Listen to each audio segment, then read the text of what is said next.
as Google believe in that the user researches locations not just by location but also by imagery. And we today provide imagery of South Africa to the world so people can see South Africa from their couch when they prepare for their holidays or they plan their holidays in advance.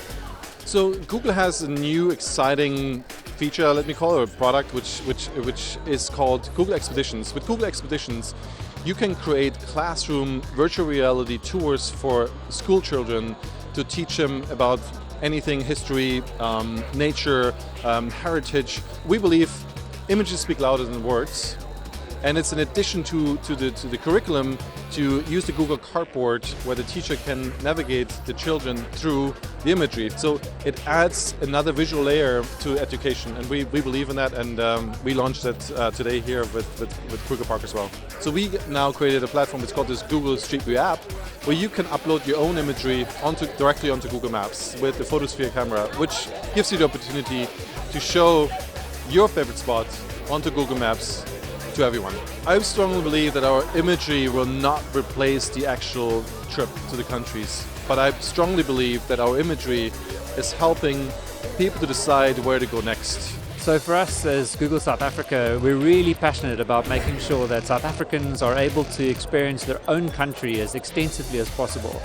And making this imagery available, I think, gives us a wonderful platform for everyone who has access to the internet to see places that perhaps they will never be able to visit. So in that sense, relevant content when you have internet access is that's what we're really all about.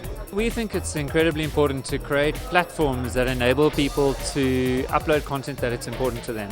So one of the things that I would encourage people to do is look at what tools they can use to make sure that the places that are important to them get the prominence they deserve online. And that could be, for instance, as simple as uploading a photograph. And there's new technology that with pretty much any Android phone you can create, for instance, a photosphere, a 360-degree photograph of where you're at right now. Uploading that kind of material to Google and to Google Maps really can give anybody an insight into your world.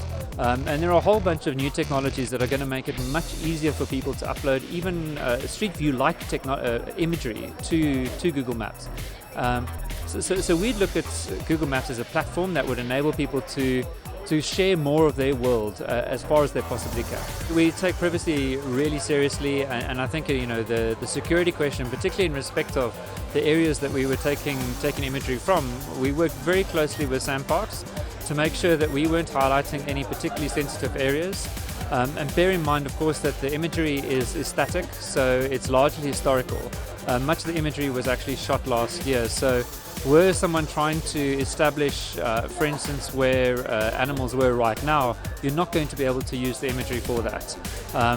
From a personal perspective, should we have captured somebody, for instance, walking past whilst a Street View car was driving, we typically blur the image of the face, and personally identifiable details, like, for instance, number plates are also blurred. Well, I've been a conservationist all my life, and one of the important things is people can't appreciate what they can't see and experience. And we find that parks are always far away, they are known of, but they're not visited. And we'd like for this Google experience to stir people's hearts. We cannot ignore the fact that people need more information, and they need that information fast. They need it almost immediately.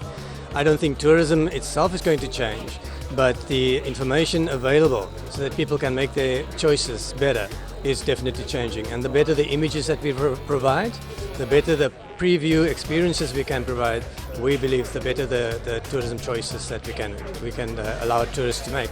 Google gives us that advantage that people can see places and really be drawn to them so that they can choose to come to our destinations. What you've got is this unbelievable tool, if you like, to allow people to explore and to discover places that they would otherwise never be able to get to. And in doing so, obviously that has its own value. So people can discover and experience a bit of Robben Island in a virtual way that they may otherwise not have been able to do. But the other part of it is that it stimulates the desire to go there yourself one day. So our dream, and we want to work and are working very closely with the various state entities like SandParks and SandB, and also with the private sector, to make that dream that we all have, actually, that all South Africans can share in this extraordinary beauty that we have, in this wonderful offer that we have, that we find the formula. And I believe it will be a package of measures. It will be contributions from various people in order to enable all South Africans to share in this bounty and in this beauty.